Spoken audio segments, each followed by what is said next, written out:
Danny boy. Mike?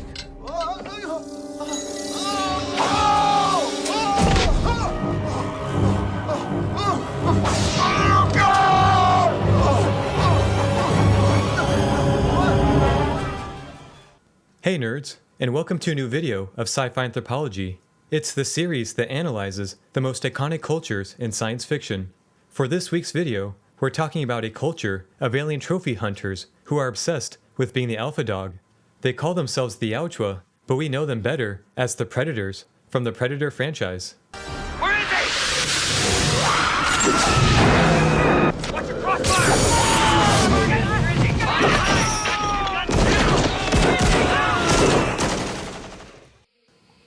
The Yautja are alien trophy hunters known for preying on other challenging species for sport.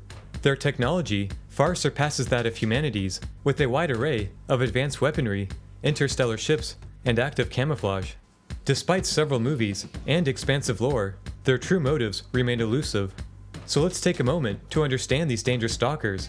Our lives may depend on it.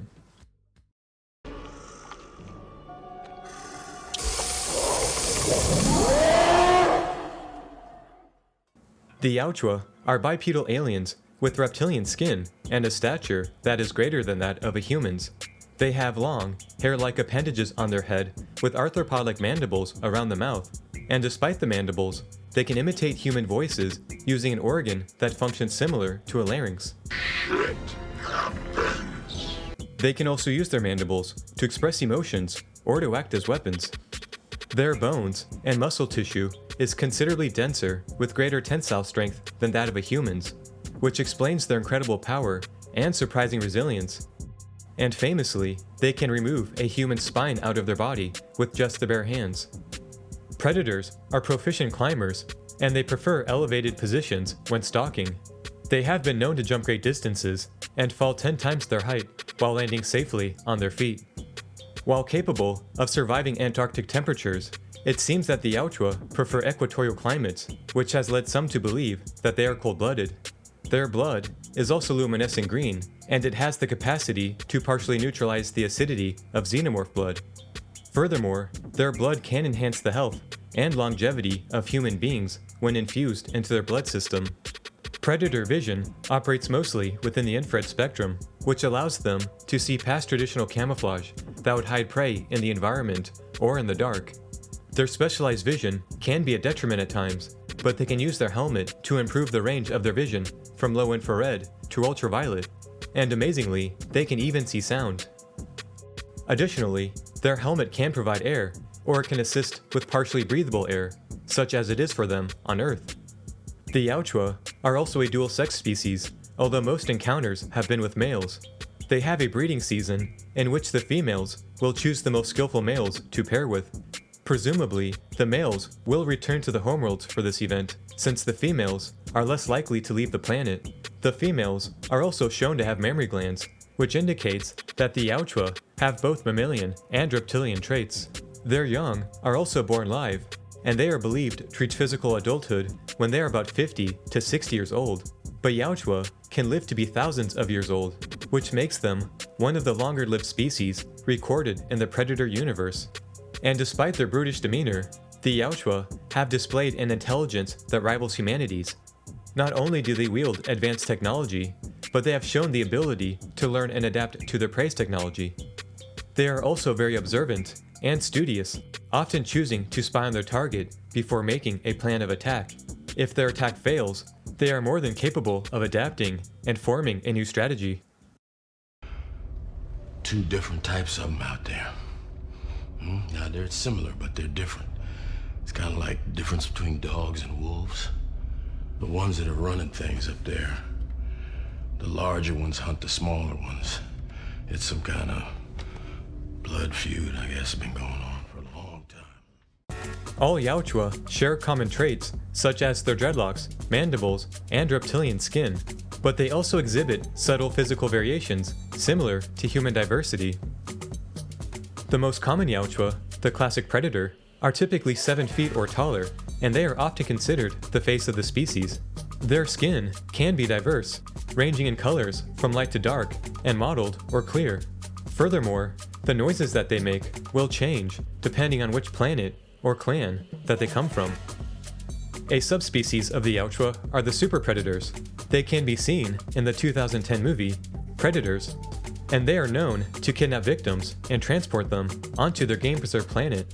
They are taller, stronger, and more vicious than classic predators, which can be seen in their red eyes, sleek faces, and wide, slashing mandibles.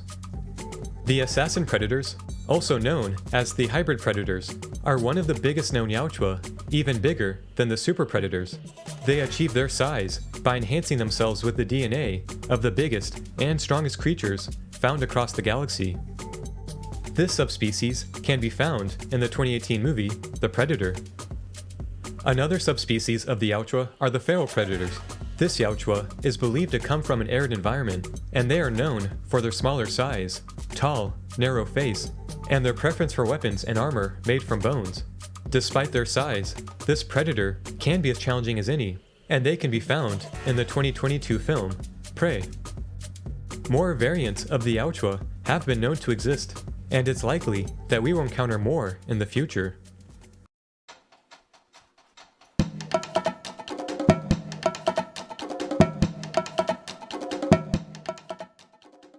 The foundation of Yautja culture is built around ritual hunting with the objective of fighting the most powerful and cunning of prey. Predators will travel across the galaxy to hunt worthy opponents, and they have been known to kidnap victims and transport them onto a hunting ground of their choosing. While they seem to value an honorable death during combat, they will do anything to ensure mutual destruction if they are defeated. This method also appears to be a precaution in keeping their technology and information out of the hands of other species. Additionally, when a predator dies, if their ship is not destroyed, it will depart on autopilot and return to the homeworld. This way, they will have a record of the hunt, and they can learn from the failures of the fallen. The Yautja have a code of honor, and all members of the species are expected to adhere to it on pain of being disowned as a true Yautja. This is the greatest punishment that they can receive, and those who are excommunicated will be subject to extermination. All predators seek to be ruthless, yet honorable, but the code can be cast aside during blood feuds. Predators have also been known to spare defenseless or sickly prey. This does not seem to be a strict aspect of their honor system, but something they do for self-satisfaction. The value of a prey is determined by their capacity to fight back, and weak prey does little to challenge them or elevate their status. Nevertheless, they can still kill out of convenience. Their society operates within a class system, and success is often determined by an individual's hunting skills. However, there is also a division of roles based on gender. While females have been known to go on hunts, the hunter role is often fulfilled by the males, and higher-ranking males will have authority on hunting matters and off-world affairs. Conversely, females are more likely to focus on the issues of the homeworld, and the higher-ranking females, or matriarchs, will take command of Yautja Prime, which is the species' home planet.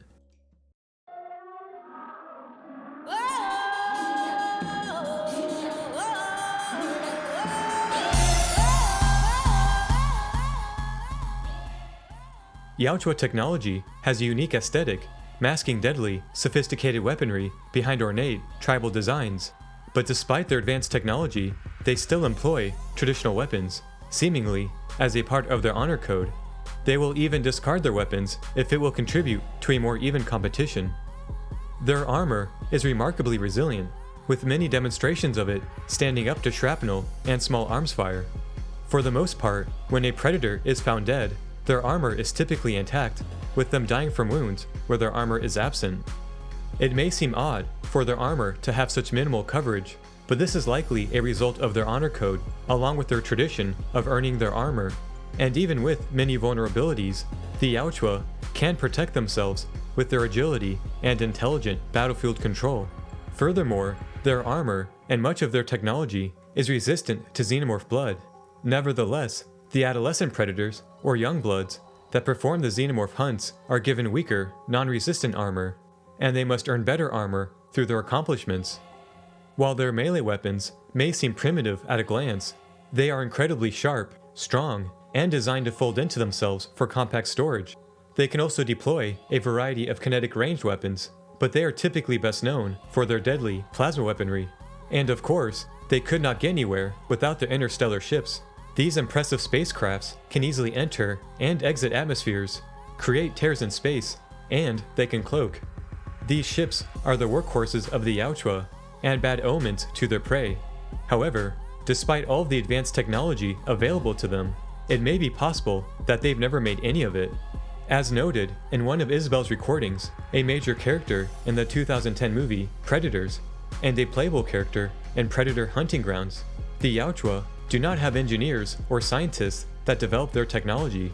Instead, they seem to get all of their technology from the Amenjai, an advanced insectoid species that once conquered the Yautja. The Yautja have since turned the tables and they now dominate the Amenjai, and it appears that they use their old masters as a technological workforce. However, it is unclear to what extent they depend on the Amenjai. Can the Yautja create and maintain their own technology, or are they completely dependent on the smart bugs?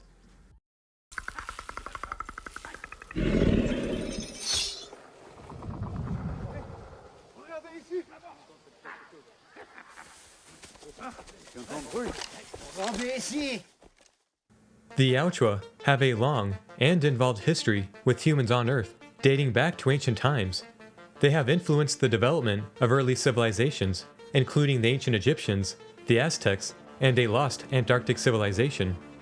When they first arrived, the early humans worshipped the predators as gods, and in return, the Yautja taught the early humans how to construct pyramids. These pyramids were then used by the Yautja as hunting grounds for xenomorphs, which would be bred through human sacrificial hosts. These hunts were conducted as a rite of passage for adolescent predators, which would take place every 100 years. Each youngblood would be expected to return with a xenomorph head that they would claim in hand-to-hand combat. But if they were to fail, they would be expected to purge the site with their failsafe device. Obviously, not all hunts on Earth occurred in such a way. The Yautja will hunt humans as well, and they are believed to be connected to the fall of several human civilizations, including the Mayans. There is evidence of the predators having hunted humans across the planet and throughout history. This includes Renaissance Italy, colonial North America, World War II Japan, and more. Despite being smaller and weaker than them, some humans have been considered worthy opponents, and predators have been known to team up with humans when they feel the need to. If their human companion performs admirably, they may be given a trophy.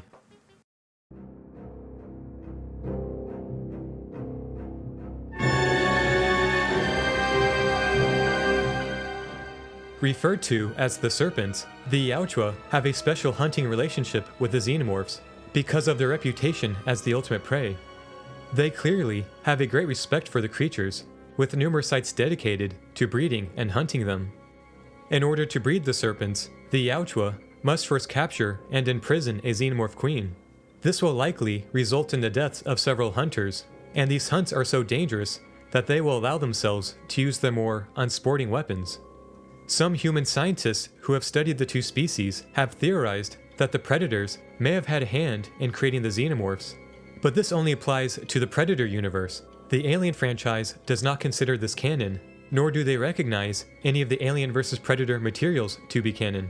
Compared to humans, the Predators have superior control over the animals, and they have been known to hold themselves responsible for purging xenomorph infestations. This may seem contradictory to the apathy of prey species, but it may be an issue of honor, or perhaps they are just maintaining their hunting grounds.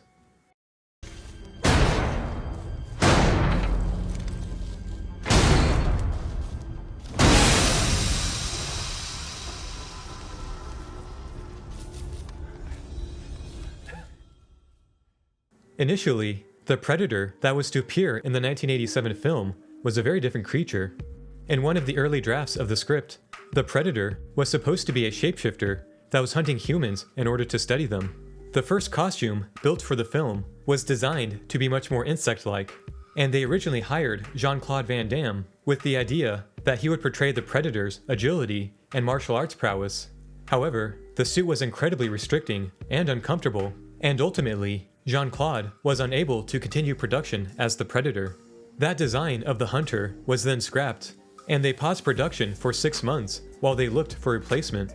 The scrap design was then used 25 years later as an inspiration for the River Ghost featured in Predators, and it was also the inspiration for the design of the Amenjai. Ultimately, the design of the Predator that we know of now came from Stan Winston, who was hired at the suggestion of Arnold Schwarzenegger because of their time together for The Terminator. The new suit was far simpler than the first, allowing for greater freedom of movement. Winston's studio created all the physical effects for The Predator and Predator 2, and he considered the first film to be one of his proudest works, and as well as he should have. And there you have it, folks. This has been an exploration of the Yautja species from the Predator franchise. This intense culture will fight xenomorphs for sport, and they have hunted humanity for multiple millennia. If we're not careful, they may hunt us to extinction. What do you think of the Yautja? Do you think they're the galaxy's fiercest hunters, or does that title belong to another species? Leave a comment down below, like the video if you want it to succeed, and subscribe for more sci-fi videos. See ya!